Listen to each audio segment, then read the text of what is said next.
I am not going to redraw the aggregate demand, aggregate supply, and long-run aggregate supply curve. I'm going to verbalize them, but we are going to walk through these examples.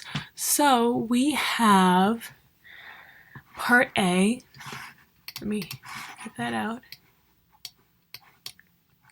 And we have part 1, part 2, part 3, and part 4. Okay, so, and then we also have for part B, we have part 1, part 2, and part 3. Oops.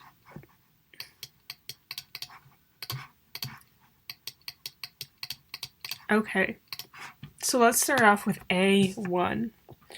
So, an increase in the expected price level will mean that firms are going to be experiencing an increase in prices in their inputs, as well as their workers asking for higher wages to be able to compensate for the increase in prices. So firms will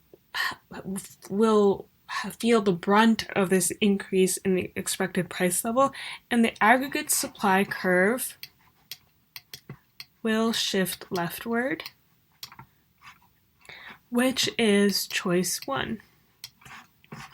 For A2 now, we're looking at an increase in households' expectations of future income. So if we expect us to be able to buy more in the future, if we expect us to have more purchasing power in the future, that means we can afford to buy more now. So that means that these households, which are part of the demand, are going to be demanding more. So aggregate demand will shift rightward, which is image 4. Okay, for A3 now, we have a decrease in the price of important natural resources.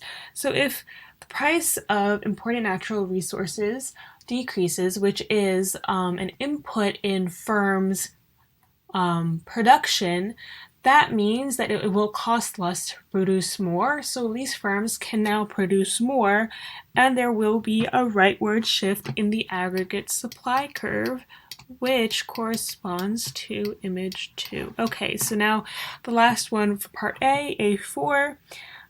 If firms expect a decrease of, or there's a decrease in the firm's expectation of future profits of investment spending, that means that firms are realizing that, hey, maybe we shouldn't buy this tool, or maybe we shouldn't invest in this factory space, or maybe we shouldn't get all these new computers.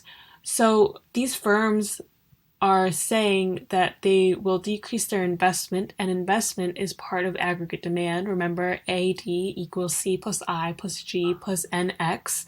So if there's a decrease in aggregate demand, that means that the aggregate demand curve will shift leftwards, and that corresponds to image 3. Okay, we're done with part A. Let's move on to part B. So if there is a recession, which is B1, that means a recession. How does that translate to these graphs? A recession means that there's a decrease in the real GDP, which we can see in images 1 and 3. Let me just write that down. A decrease in real GDP. Okay. For part 2, if there's short-term inflation, that means short-term inflation correlates to an increase in the price level, which you can see on the y-axis in images 1 and 4. Now, stagflation is a combination of an increase in the price level and a decrease in real GDP. So stagflation is an inflationary and recessionary period, which you can see in image 1. So it's basically knowing kind of what a recession, what inflation, and what stagflation means, and how that correlates to these graphics that we have become accustomed to working with. Okay, and that is the end of the question.